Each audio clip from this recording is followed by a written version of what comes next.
They whisper your name with venom in their voices. They watch your every move, waiting for a misstep. Not because you're vulnerable, but because your strength is their greatest fear. You stand tall, unshaken. They crave your reaction. You offer only silence, and in that silence, their own insecurities echo. For there is no greater weapon against envy than a soul that remains untouched. While they waste away in jealousy, you hone your skills in solitude. Every challenge, every setback, every triumph, you don't retaliate with anger. You respond with calculated grace, and you become the embodiment of everything they wish they could be. They remain stagnant. You've already evolved beyond recognition. They cling to petty grievances. You've set your sights on greater horizons.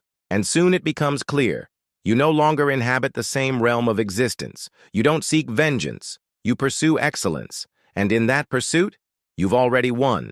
Machiavelli once said, "It is better to be feared than loved if you cannot be both." But what he failed to mention is the power of being neither feared nor loved, but respected. Respected not out of terror or affection, but out of sheer admiration for your unwavering resolve. In the grand game of power and influence, your opponents expect you to play by their rules. They anticipate your moves, thinking they can predict your next step. But you've rewritten the entire playbook. While they scheme in the shadows, you stand in the light. While they whisper conspiracies, you speak truths that shake foundations. While they build walls to keep others out, you build bridges that elevate you higher. Your strength isn't in your ability to crush others beneath your heel.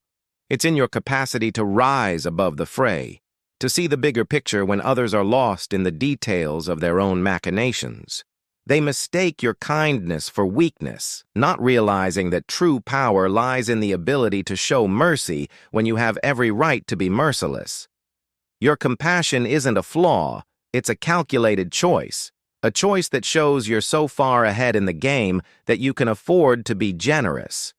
In their narrow world view, they see only winners and losers.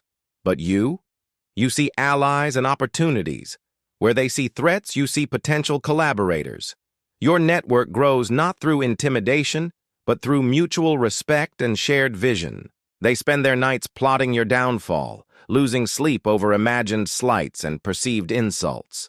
You sleep soundly, knowing that your actions speak louder than any whispered rumor or shouted accusation. Your reputation precedes you, not as a tyrant to be feared or a pushover to be exploited, but as a force of nature, unpredictable, unstoppable, and utterly fascinating. They can't look away, even as your success burns their eyes and sears their souls.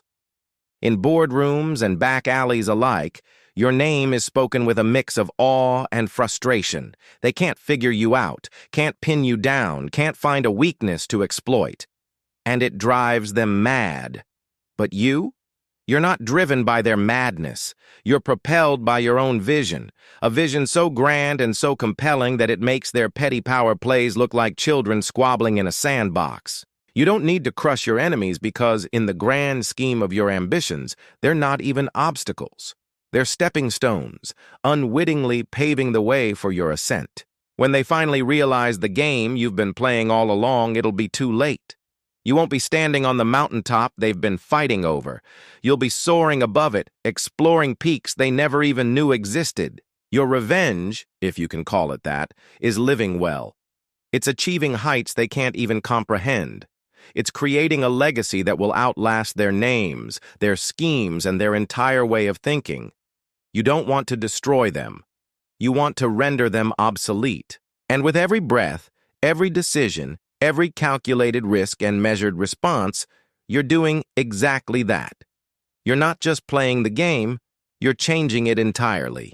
They'll spend years trying to figure out how you did it, analyzing your every move, dissecting your strategies. But they'll never truly understand, because they're still thinking like players when you've become the architect of an entirely new game. Your superiority isn't just about being better than them.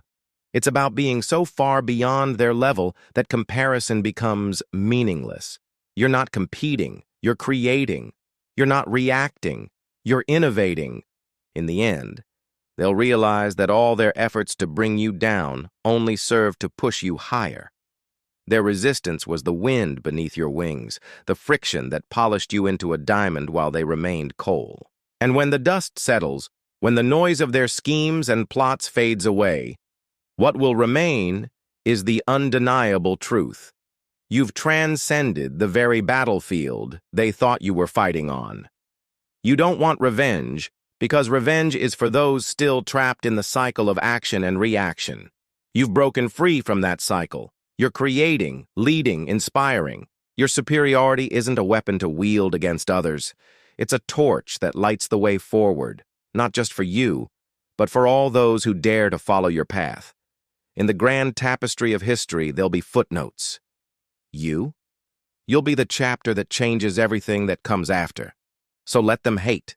Let them scheme. Let them waste their energy on trying to drag you down to their level. You've already won. Not by defeating them, but by becoming something they can never touch, never understand, and never replicate. You are the future they fear, the change they resist, and the inspiration that will outlive their outdated ideals. You don't want revenge. You've achieved superiority. And in that achievement, you've rendered revenge obsolete.